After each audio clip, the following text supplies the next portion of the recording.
Policy کے حوالے سے بتائیے، اور جمہوریت کو کیا خطرات لاحق؟ دیکھیے، جمہوریت کو حکومت اور اپوزیشن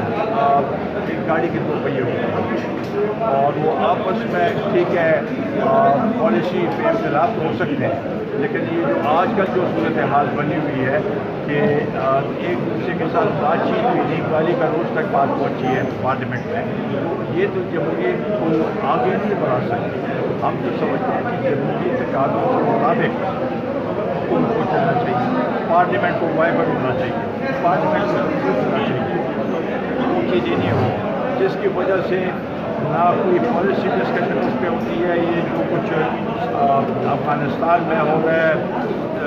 مشرق وسطی میں ہو رہا ہے، اس کے لیے پارلیمنٹ کی ضرورت بہت زیادہ ہے، جو کہ عمران خان پارلیمنٹ کو اہمیت ملے اس لحاظ سے۔ اسی طریقے سے اگر آپ دیکھیں تو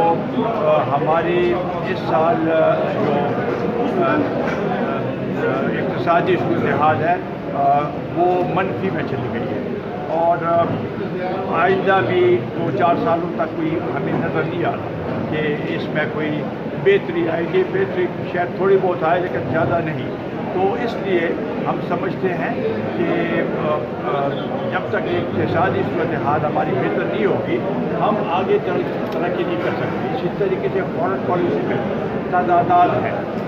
اور بیانات مختلف آ رہے ہیں، یا اختیار کا ایک بیان آتا ہے، فارن منسٹر کا دوسرا بیان آتا ہے، تو اس طریقے سے تو ملک سے کیا اشارے ملتے ہیں، لوگ سمجھتے ہیں کہ ہمارے ملک کی کوئی پالیسی نہیں، لہٰذا ہمیں ہر ایک چیز میں یکسوئی کے ساتھ